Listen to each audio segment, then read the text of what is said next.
currently 4:02 in the afternoon and nandito kami ngayon sa Yachts Club. It's such a very nice place and also their food is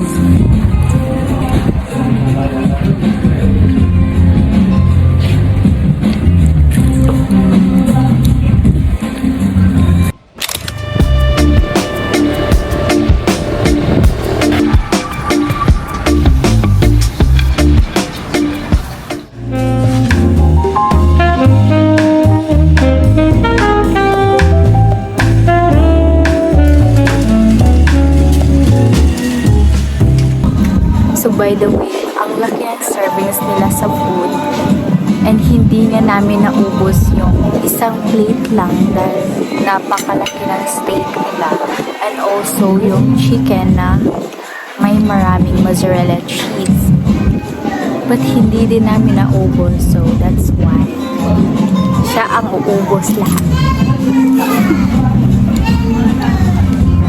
Ito pala ang aking kapatid.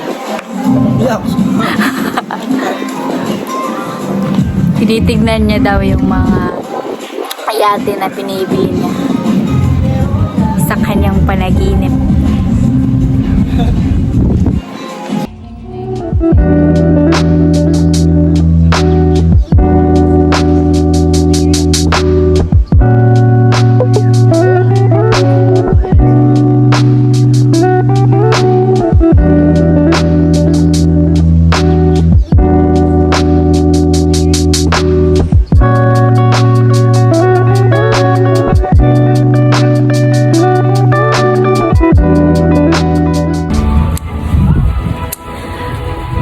Sobrang ganda ng vibes dito dahil feeling mo nasa Italy ka. Diba? Taga England eh.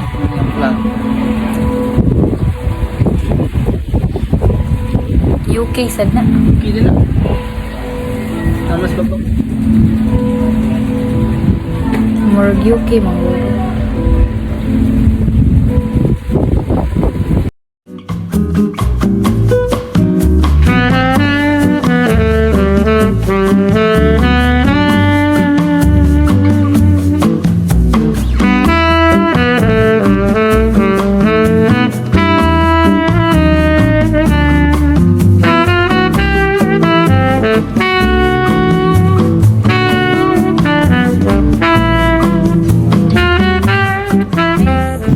So while we're here sa Yachts, so parang nabago yung pananaw ko sa life dahil I want to strive more because one day gusto kong bumili ng yacht. Yeah, bibili kami ng ano Ay pagkapilapil kanang yate na di bambu.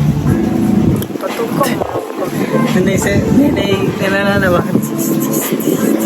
grabe, nakita namin yung owner tapos sobrang chill lang.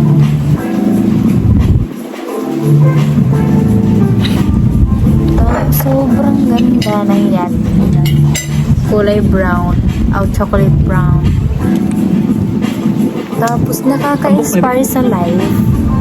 Like, you want to strive even if sobrang bata mo pa, but you know, we have to study first so that we can earn in the near future. And I hope mabalikan ko tong video na to sa mga susunod pa if talagang nakuha ko talaga yung dream ko sa life. I will get this video back and doon ko masasabi na talaga nakuha ko na talaga yung gusto ko sa life, right?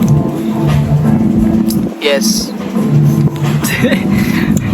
So I'm gonna end this video and I hope you learned something and enjoy this episode for today. So thank you guys. Kwentong pambata.